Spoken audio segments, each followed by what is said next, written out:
Hey, see a lunatic from the woods here, out here in the middle of the trees, having a good time. Cold, windy, sunny day. That's okay, the sun's shining today. So yeah, what I'll talk about a little bit is like what triggers spiritual awakening. It could be, I talk about semen retention a lot, but it could really be anything. It could be like a near-death experience. It could be semen retention. It could be you taking vows of chastity, and that could definitely help it. I definitely think that's an important practice. But for me, I mean, that's not really what triggered it. My story anyway, what triggered it was just like me saying prayers to God for understanding, and then it led into this whole weird thing with the third eye,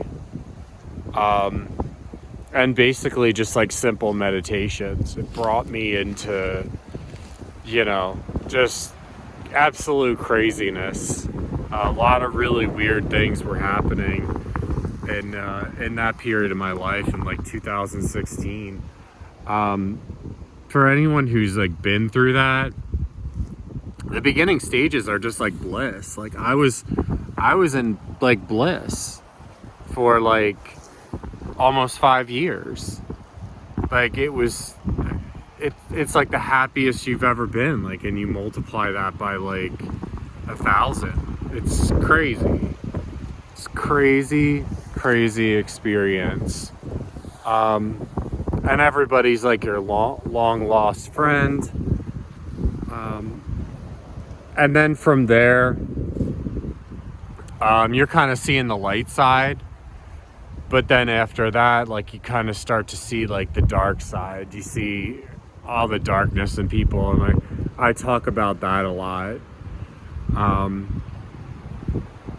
Yeah, there's a lot of weirdness even with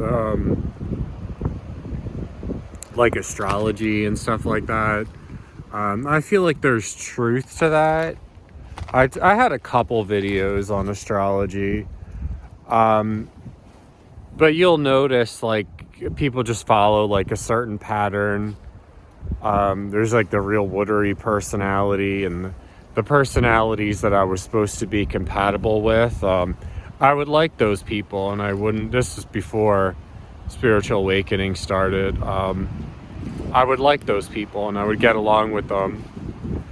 And the other people I didn't really much care for.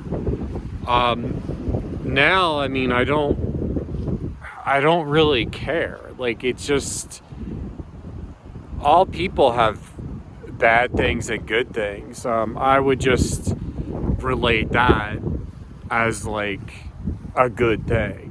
Like, they're just all good or all bad. But now it's just like you realize that it's just like a mixture. Like people are just people. Like, there's really no good people and there's really no bad people. So yeah, if you ever been through one of these things, crazy trip. So what really triggers it? Really anything can. For me, basically, it was just like prayers, like simple prayers and simple meditations. It had nothing to do with like retaining or, people go to these crazy lengths to experience some of this stuff. And I mean, if it's not supposed to happen, it's not going to happen. A lot of times it just happens spontaneous and then there's a lot of people isolating themselves in these ashrams and stuff like that, trying to get to these states, and they just never do. Yeah, really, really crazy stuff. I mean, there's no like rhyme or reason for any of that stuff for me. To me, I mean, it just seems like if it's meant to happen, it's gonna happen. If it doesn't, it doesn't. We're only on this little spinning rock for a short period of time. Yeah, so I hope you guys like that little blurb on what triggers spiritual awakening. You guys stay blessed. And just don't forget to check out my little shop. And I'll leave a little link to a little journal. I feel like that's important.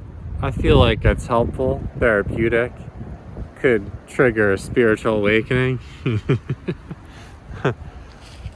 But yeah, like, comment, and subscribe. This is the Lunatic from the Woods. You guys stay blessed.